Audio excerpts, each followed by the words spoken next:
I, 34F, am finally 6 months pregnant with my daughter after years of fertility treatments and 2 previous miscarriages. Still can't believe we made it this far, Tapul.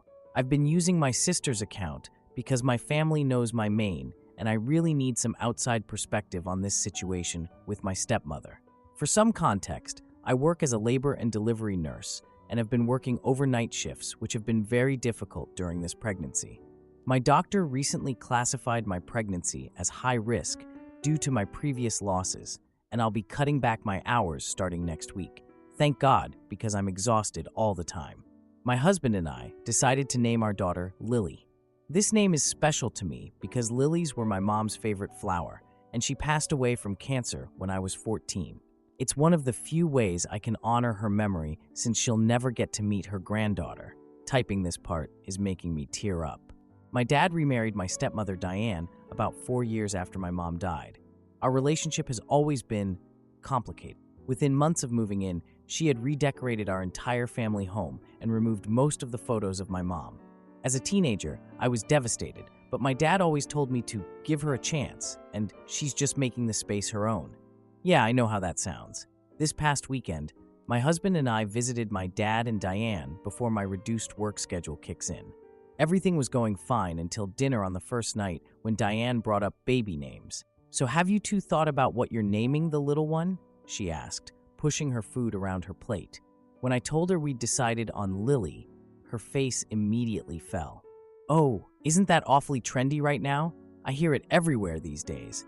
I just smiled and changed the subject. Later that evening, while my husband and dad were installing a new TV in the den, Diane cornered me in the kitchen. She asked if I would consider naming the baby Margaret after her mother, who passed away 6 months ago. She showed me this locket with her mother's picture, explaining how special it would be since her mother never had grandchildren named after her. I tried to be gentle because I understand grief, obviously, and explained that we'd already chosen Lily because of its connection to my mom. I thought that would be the end of it, but her expression completely changed. "But your mother has been gone for almost 20 years, and this loss is still fresh for me. Don't you think it's time to move forward?" she said, her voice getting that fake sweet tone she uses when she's upset, but trying to hide it. I managed to keep my cool though, proud of myself for this because pregnant me is not known for emotional stability lately. I firmly told her, "We're keeping the name Lily." That's when she hit me with, "I've been more of a mother to you than she ever had the chance to be. I think I've earned this small consideration." I was literally speechless. Thankfully, my husband walked in at that exact moment and immediately sensed the tension. "Everything okay in here?" he asked. For those wondering, yes, I've tried talking to my dad about Diane's behavior over the years, but he always minimizes it or says I'm being too sensitive. When Diane accidentally damaged the last photo I had of my mom and me at the beach, he told me, "It's just a picture," and bought me a frame for a different photo instead, which completely missed the point. That night in bed, I couldn't sleep. My husband was concerned about the stress affecting my already high-risk pregnancy and suggested we cut our visit short. But I kept thinking about all the times Diane has tried to erase my mom's memory, like when she suggested my mom's jewelry was outdated and should be redesigned, or when she cleaned out my old bedroom and threw away the cards my mom had written me for future birthdays before she died. I managed to rescue them from the trash, thankfully. The next morning, I noticed Diane had texted several family members about exciting baby name discussions. Subtle, right? I'm now worried she's going to try to rally people to her side or make me look like the bad guy if I don't give in. She's done this before with other family issues. I'm determined to hold firm on our daughter's name. It's non-negotiable for me. But part of me wonders if I should try to talk to my dad privately before we leave tomorrow. He tends to play peacekeeper and hates conflict, but I'm tired of having my boundaries stomped on and my mom's memory diminished. My husband thinks we should just leave and limit contact until after the baby is born to protect my health. He's seriously the most supportive partner ever. My pregnancy hormones are definitely not helping me think clearly, and the last thing I need is more stress affecting the baby. I keep going back and forth on what to do about this situation with Diane and whether I should confront my dad about his constant enabling of her behavior. Is there something obvious I'm not seeing here? Am I being unreasonable for not at least considering Margaret as a middle name just to keep the peace? Now for the first update. I seriously can't thank you all enough for the overwhelming support on my last post. Still in shock at how many of you commented. As many of you suggested, I tried to have a serious talk with my dad about Diane's behavior and, well, things didn't exactly go as planned. So my husband and I ended up staying for the full weekend, despite the tension. Many of you advised leaving immediately, and trust me, I was tempted. After talking it through with my husband, I decided to try having an actual conversation with my dad about Diane's behavior before throwing in the towel. Pregnancy hormones had me swinging between wanting to scream at everyone and desperately wanting family harmony before the baby arrives. Anyone else feel emotional during pregnancy? Or just me? The day after the kitchen confrontation about the name, Diane went into full passive-aggressive mode. She kept making these little comments about how some people just can't let go of the past, and how grandmothers should have some input on baby names too, all while avoiding direct eye contact with me, of course. When I tried pointing these comments out to my dad, he just shrugged and said that was just Diane's way of connecting. What? By Saturday evening, I was completely exhausted, both emotionally and physically. My Braxton Hicks contractions were getting more frequent, which had my husband pretty concerned. He's been tracking everything since we hit the second trimester. He ended up going to bed early with a migraine, but encouraged me to finally have that conversation with my dad while Diane was busy on a video call with her sister. I caught my dad alone in his study and started trying to explain how hurtful Diane's comments about my mom had been. So many of you commented that I needed to be more direct about this. I'd barely gotten 2 sentences out when, wouldn't you know it, Diane appeared in the doorway with this gift bag, saying she had a little something for the baby that she just couldn't wait to give me. I could tell that he knew exactly what was in that bag. For those asking in the comments if my dad was clueless or complicit, definitely getting my answer now. I opened it to find a handmade baby blanket with the name Margaret embroidered right in the center. Diane broke the silence by explaining that her mother had started making the blanket before she passed away, and Diane had finished it herself. She added, it would be such a waste for it not to go to her namesake. My dad just smiled and said, isn't that thoughtful? Maybe you two could find some middle ground on the name. To the Redditor who predicted my dad would suggest Margaret as a middle name, congratulations, you win the prize for most accurate prediction. After years of watching Diane systematically erase my mom's memory and my dad doing absolutely nothing about it, I realized he was never going to support me on this. Ever. So I finally found my voice and said very clearly, we've already chosen our daughter's name. It's Lily, after my mother, and that decision is final. Diane immediately started crying. Actual tears this time, not just the welling up from before.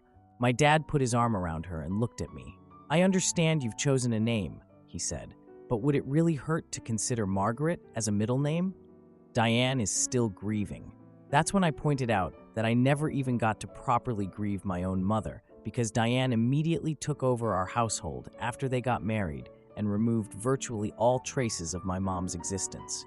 I brought up specific examples, the photos she removed, the jewelry she called outdated, and especially the birthday cards from my mom that she tried to throw away.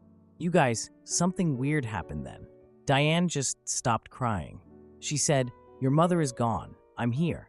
I thought after all these years you'd finally accept that. To the commenter who suggested Diane was jealous of my mom, even though she's passed, you were spot on. My dad actually told me I was being cruel to Diane, who was just trying to connect with the baby, and suggested I was being selfish by not considering others' feelings during this special time.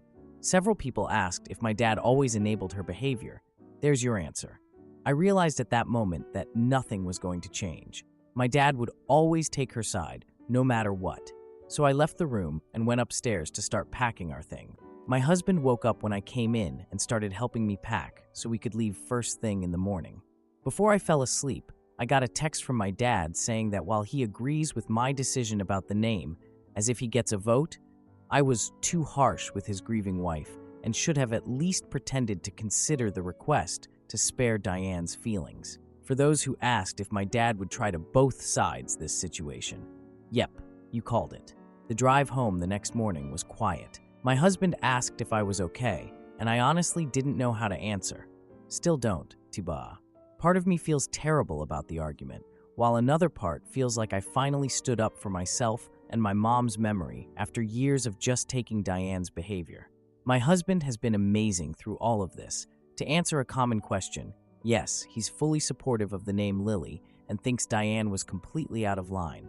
My phone has been receiving many texts from my dad asking me to call Diane and apologize, not happening. And a few cousins have messaged asking what happened, because apparently Diane has been telling people I cruelly rejected a meaningful family gesture. Eye roll. I've muted most notifications because my doctor specifically said to avoid stress. To those worried about my health, my blood pressure was slightly elevated at my appointment yesterday, but nothing concerning yet. Edit. A lot of you asked about my relationship with my dad before he married Diane. We were actually really close after my mom passed. He was devastated by her death, and we leaned on each other a lot. Everything changed when Diane moved in. He was so desperate to start his new life that he let her dominate everything from our past. I've tried talking to him about it numerous times over the years, but he always dismisses my concerns or says I'm being too sensitive. Sometimes I wonder if he even remembers what our relationship used to be like. I'm mentally preparing myself for whatever happens next with my family, though right now I'm focusing on staying healthy for Lily's sake. We'll update if anything significant changes, but for now I'm keeping my distance from both my dad and Diane. Now for the second update. Update 2. Thanks to everyone who's still following this ongoing drama with Diane and my dad. For those who missed it, I've been dealing with my stepmom trying to force her mother's name onto my unborn daughter while my dad enables her behavior. It's been almost 3 weeks since we left my dad's house, and I honestly thought things would settle down once we had some distance. Boy, was I wrong. The drive home that morning was mostly silent, except for my husband occasionally asking if I needed anything. I could tell he was furious on my behalf, but trying to keep calm for the baby's sake. When we got home, I crashed for nearly 10 hours straight. Pregnancy exhaustion plus family drama is not a fun combo. I woke up to find my phone flooded with messages, at least a dozen from my dad alone, all essentially saying I needed to apologize to Diane for hurting her feelings and being insensitive to her grief.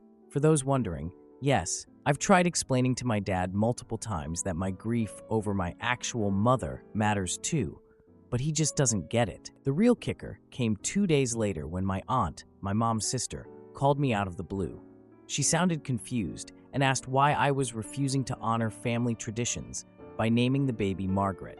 Diane had been telling family members that I had agreed to the name months ago and was now suddenly changing my mind. I spent an hour on the phone with my aunt setting the record straight, and she was horrified when she heard the full story. That was just the beginning. Later that week, I was mindlessly scrolling through Facebook when I spotted a post from one of my cousins congratulating me on little Margaret.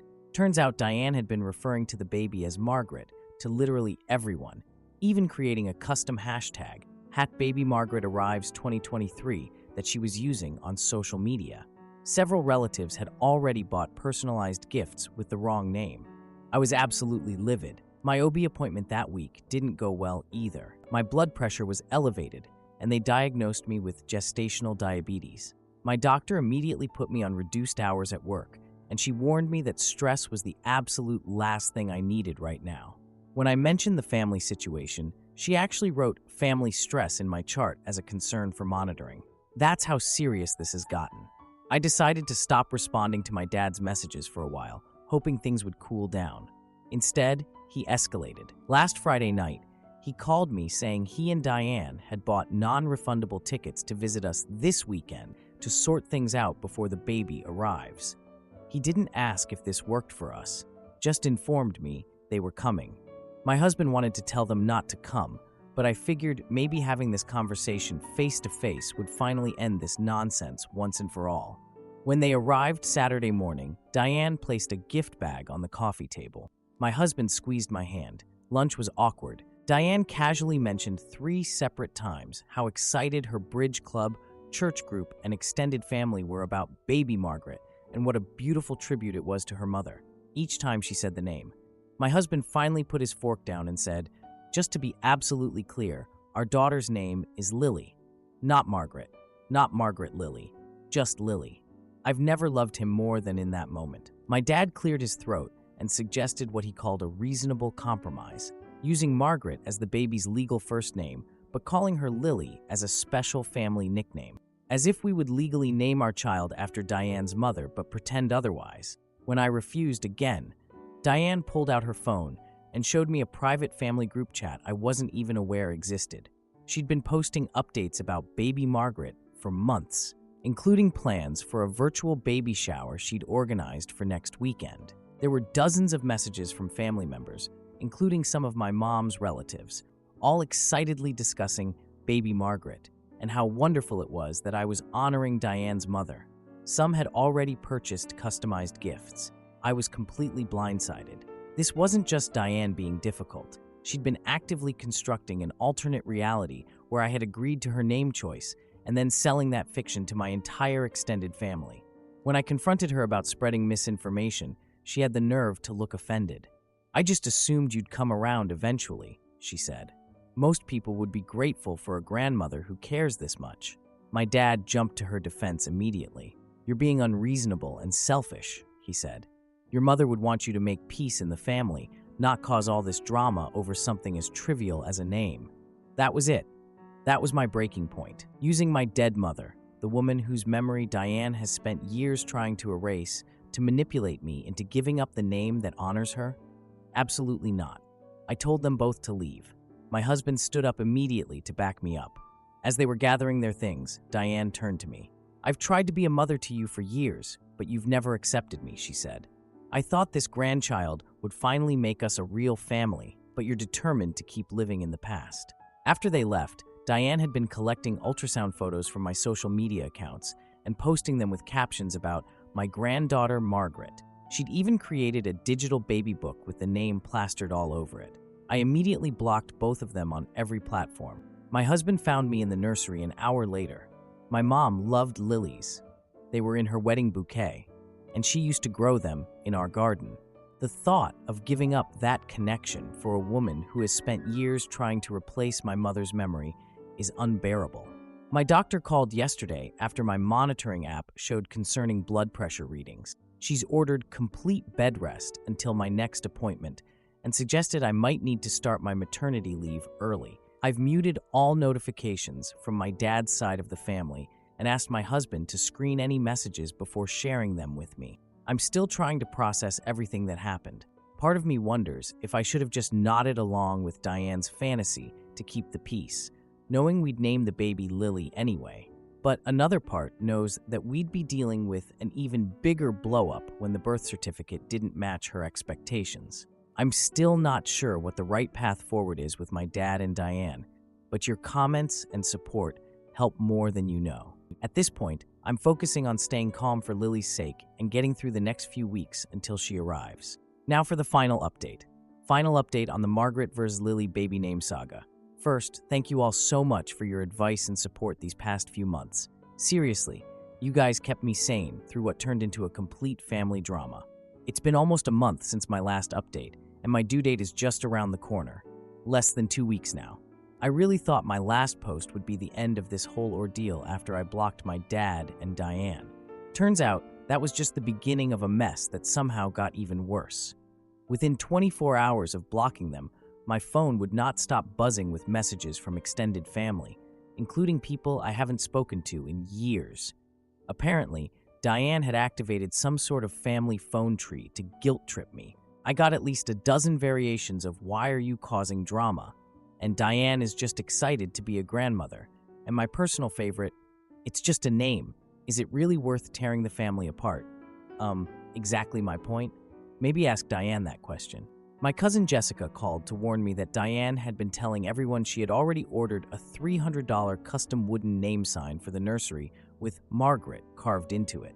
She was showing people photos of it at a family dinner. According to Jessica, Diane has been positioning herself as the baby's only grandmother since my mom isn't alive and had been collecting Margaret-themed baby items for months. My blood pressure was already through the roof from all this, and during my next checkup, my doctor took one look at my readings and immediately ordered bed rest for the remainder of my pregnancy. She was extremely concerned about preeclampsia and said stress was making everything worse. My husband had to take FMLA leave early to care for me, which has been a financial strain we definitely didn't need. Just when I thought things couldn't get more bizarre, we received a certified letter from my dad. Inside was a document showing he and Diane had purchased a $10,000 savings bond for baby Margaret that could only be accessed if the baby's legal name matched the certificate. My husband contacted a family lawyer friend who confirmed this was nonsense legally. They can put whatever name they want on a financial instrument, but it doesn't create any obligation for us to name our child accordingly. The lawyer suggested documenting everything in case we needed to pursue a restraining order later. For about 2 weeks, things were actually quiet. I focused on resting. My husband worked from home beside me, and we finished preparing for Lily's arrival. We even managed to set up a small virtual baby shower with my work friends that was drama-free and lovely. Then, 3 weeks before my due date, my dad showed up at our house unannounced on a Saturday afternoon. My husband answered the door and initially refused to let him in. I was under strict orders to avoid stress, but I could hear them talking. After a few minutes, I called out that it was okay. I honestly wanted to finally resolve this situation for my own peace of mind before the baby arrived. My husband let my dad in, but stayed close by in the kitchen, giving us some space. Dad looked tired and older. He sat down across from me and pulled out a book. It was a custom-made baby memory book that Diane had created, filled with family photos and spaces for baby Margaret's milestones. Diane spent hundreds of hours making this, he said, flipping through pages. She even hired a professional calligrapher for some of the pages. When I firmly stated that our daughter's name is Lily, not Margaret, my dad sighed deeply and finally admitted something I never expected. Diane had become obsessed with the name. She had converted their guest room into a nursery with Margaret painted on the wall. She'd bought clothes, blankets, toys, all personalized. My dad revealed that Diane's mother had disowned her years ago after discovering Diane had been stealing money from her accounts. They hadn't spoken for the last 3 years of her mother's life. My dad said Diane's recent fixation on honoring her mother stemmed from unresolved guilt rather than genuine grief. She sees this as her chance to make things right, he explained. She's convinced that naming your baby after her mother will balance things. As we were talking, my phone started buzzing non-stop with notifications. My husband checked it, and his face went white. He handed me my phone, showing a GoFundMe page Diane had created less than an hour earlier, titled Support Baby Margaret's Arrival. She had used my full name, our address, and ultrasound photos without permission, claiming the baby, specifically referred to as Baby Margaret, had a medical condition requiring special care after birth, and the family needed financial help. There was already over $700 in donations from various family members and her church friends. My dad was genuinely shocked. For the first time, he seemed to truly see how far things had gone. He immediately called Diane and put the call on speaker. When he confronted her about the fundraiser, her response was concerning. "It's for a good cause," she said defensively. "Besides, if they go through with naming the baby Lily, I'll just tell everyone that she's cruelly denying a dying wish and disrespecting family traditions. Everyone already knows the baby as Margaret anyway." The manipulation was finally obvious even to my dad. I watched his face change as he realized what was happening. "This is unacceptable," he told her firmly. "You need to take down that fundraiser immediately and stop using their photos. This is their child, not yours, and they have every right to name her whatever they choose." When Diane started arguing, my dad cut her off. "We'll discuss our marriage when I get home." Then he hung up. Before leaving, my dad went out to his car and brought back a small wooden box I hadn't seen in years. It contained jewelry and mementos of my mother that had disappeared after Diane moved in. Dad explained that Diane had put them away for safekeeping years ago. Inside was my mother's wedding ring, her favorite necklace, and the last birthday card she'd written me before she died. I hadn't seen these things in almost 20 years. I'm not ashamed to admit I completely broke down. There was never a grand apology or even a real discussion about all these years of him enabling her behavior. But as he was leaving, he squeezed my hand and simply said, "Lily is a beautiful name." And that was enough. The GoFundMe was taken down within hours, and Diane was forced to post a public apology, admitting there was no medical condition. though she conveniently blamed it on miscommunication. I later heard through my aunt that several people demanded refunds when they discovered the deception. Lily arrived 3 days later, a healthy 7-pound, 9-ounce baby girl with her father's eyes and, I like to think, my mother's smile. My dad came to the hospital alone the day after she was born. He held her, called her by her real name, and gave her a small gold locket that had belonged to my mother. I don't know what's happening between him and Diane. He hasn't volunteered any information, and I haven't asked, but he's visited twice since we came home, always alone and always respectful of our boundaries. It's a start. Edit, quick update. I just found out that Diane has been telling people that she graciously stepped back from the name debate because she was concerned about my health complications. She's positioning herself as the selfless grandmother who sacrificed her wishes for my well-being. Honestly, at this point, I don't even care what story she tells as long as she respects our boundaries. My dad did confirm they're in marriage counseling, so maybe there's hope that he's finally standing up for himself and me. I want to thank this community for helping me stay strong. Your comments and support gave me the courage to hold my ground when I was starting to doubt myself. Lily is sleeping in her bassinet as I type this, wearing a handmade blanket from my aunt with lilies embroidered around the edges, a tribute to my mother that means more than words can express. I wouldn't wish this experience with a manipulative family member on anyone, but I'm stronger for having gone through it, and more determined than ever to break the cycle of manipulation for my daughter's sake.